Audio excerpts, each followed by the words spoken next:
लगता है कि बाबा साहब बहुजनों के हाथों से अब फिसलते जा रहे हैं और वह दिन दूर नहीं जब बाबा साहब की मूर्तियों के आगे इन्हीं बहुजनों को सर झुकाने से मना कर दिया जाएगा और बाहर बोर्ड लगा दिया जाएगा और बड़े बड़े अक्षरों में लिखा जाएगा कि शूद्रों का प्रवेश करना वर्जित है। दोस्तों, हमेशा से ये शिकायत रहती है कि ब्राह्मणवाद ने हर धर्म के लोगों को मूर्ख बना करके अपने आप में शामिल किया। देश के बहुजन इस बात का रोना रोते रहते हैं कि धर्म ग्रंथों द्वारा हमें शूद्र घोषित किया और राजशाही की मदद से हमारा हजारों साल तक शोषण किया और हमें गुलाम बनाए रखा। और ये बात सही भी है दोस्तों कि इस देश के मूल निवासियों के हिस्से में कभी पीठ पीछे झाड़ू और गले में हंडी और मेला ढोने जैसे गंदे काम थे, लेकिन पूर्णतः इसके लिए जिम्मेदार ब्राह्मणवाद और मनवाद नहीं है। कुछ न कुछ भूमिका अपने आप को गुलाम बनाने में इस देश के बहुजनों की भी रही है। दोस्तों देश के मूल निवासियों की हमेशा से ये कमी रही है कि आपस में एक दूसरे की टांग खींचने में लगे रहते हैं। जब किसी के साथ बुरा होता है तो ये सोचकर चुप रहते हैं कि ये तो उसके साथ हो रहा है, मेरे साथ नहीं। लेकिन इस बात को वो भूल जाते हैं कि जब उसके साथ हो रहा है तो कल आपके साथ भी तो होगा, और जब उसके साथ अत्याचार हो रहा है और आप चुप बैठे हो तो उस वक्त वह भी तो चुप रहेगा जब आपके साथ गलत होगा। और यही आपसी फूट सामने वाले की ताकत बन जाती है। दूसरा दोस्तों, अपने समाज में जन्मे महापुरुषों के बारे में जानने की बहुजन समाज के लोग कोशिश ही नहीं करते, और जो लोग जानते हैं वो इस बारे में बात नहीं करते। और दूसरे लोग इसी बात का फायदा उठा करके बहुजन समाज में जन्मे हुए महापुरुषों को देवी देवता घोषित करके इन्हीं मूल निवासियों को आस्था के नाम पर ठगते हैं और बहुजन समाज के लोग चुप बैठे रहते हैं। और ये सबसे बड़ी कमी बहुजन समाज के लोगों की है। दोस्तों, उदाहरण के तौर पर आप देख लीजिए कि जब गौतम बुद्ध को भगवान विष्णु का 10वां अवतार घोषित किया जा रहा था तब देश के मूल निवासी सब चुप बैठे थे। और जब अप्रैल 2022 में डूंगरपुर में राणा पूंजा भील की मूर्ति की स्थापना की जा रही थी तब मूर्ति से भील शब्द को हटा करके सिर्फ राणा पूंजा लिखा गया था, और एक बहुत बड़े समाज ने यह दावा ठोक दिया था कि राणा पूंजा भील नहीं सोलंकी थे। और उस वक्त भी पूरा देश का बहुजन समाज चुप था।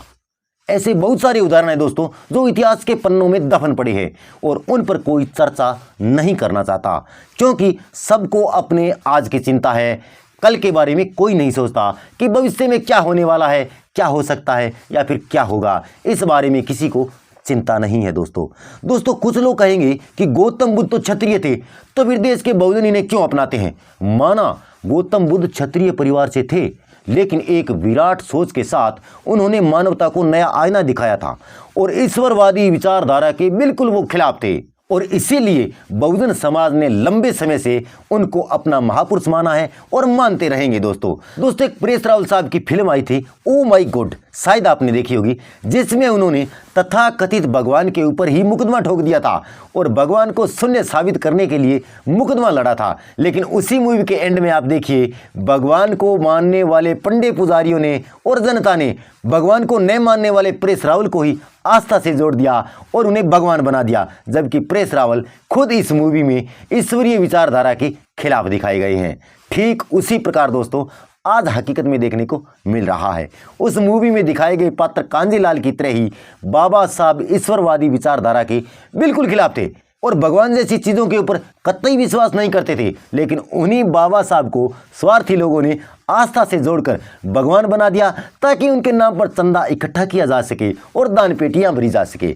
दोस्तों मैं आपको बता दूं कि doctor Ambedkar international centre Delhi में बाबा साहब की मूर्ति के सामने त्रिशूल और शिवलिंग लगा करके फोटो वीडियो वायरल किए गए हैं, लेकिन उसके बाद जिस तरह का विरोध होना चाहिए था वो बिल्कुल नहीं हुआ। दोस्तों लगता है कि गौतम बुद्ध को जिस तरह से 10वां अवतार बता करके देवी देवताओं में शामिल किया था उसी तरह बाबा साहब को जल्द ही कल की अवतार बता करके देवी देवताओं में शामिल कर लिया जाएगा। और वो दिन बहुत जल्द आने वाला है कि जब बाबा साहब के नाम पर मेले भरे जाएंगे, जगह जगह उनके मंदिर बन जाएंगे और उनके नाम पर भूत भगाना, पर्चे देना, दान पेटियां रखना एक आम बात हो जाएगी। दोस्तों लगता है कि बाबा साहब बहुजनों के हाथों से अब फिसलते जा रहे हैं और वह दिन दूर नहीं जब बाबा साहब की मूर्तियों के आगे इन्हीं बहुजनों को सर झुकाने से मना कर दिया जाएगा और बाहर बोर्ड लगा दिया जाएगा और बड़े बड़े अक्षरों में लिखा जाएगा कि शूद्रों का प्रवेश करना वर्जित है। लेकिन अफसोस कि कुछ मूल निवासी तो इस खुशी में जी रहे हैं कि बाबा साहब ब्राह्मणवादी व्यवस्था में भगवान बनने जा रहे हैं और एक तथाकथित शूद्र के लिए इससे बड़ी खुशी की बात और क्या हो सकती है। लेकिन सही मायनों में दोस्तों बाबा साहब भीमराव अंबेडकर जी ने तो इन देवी देवताओं का पुरजोर विरोध किया था। इस बात को वो बिल्कुल नहीं मानते थे कि भगवान होता है या फिर नहीं होता है। और दिल्ली के अंबेडकर सेंटर में मनुवादियों ने बाबा साहब की मूर्ति के सामने आडंबर रच करके बाबा साहब को आस्था से जोड़ने का काम शुरू कर दिया। कितनी बड़ी विडंबना की बात है, कितना बड़ा षड्यंत्र रचा जा रहा है। दोस्तों आज मैं आपसे पहली बार रिक्वेस्ट करता हूं कि इस वीडियो को आप ज़्यादा से ज़्यादा शेयर करें ताकि बहुजन समाज के लोगों तक ये जानकारी पहुंचे और इस बात का विरोध किया जा सके कि बाबा साहब जैसे महापुरुष को आस्था से क्यों जोड़ा गया है। दोस्तों अगर आप इसी तरह की वीडियो देखना और सुनना पसंद करते हो तो वीडियो को लाइक कर दें, शेयर कर दें और चैनल को सब्सक्राइब करने के साथ साथ बेल आइकन को भी दबा दें। अगर आप इस वीडियो को फेसबुक पेज पर देख रहे हो तो पेज को भी लाइक अवश्य कर दें। मैं मिलूंगा आपसे अगले वीडियो में, तब तक के लिए नमस्कार।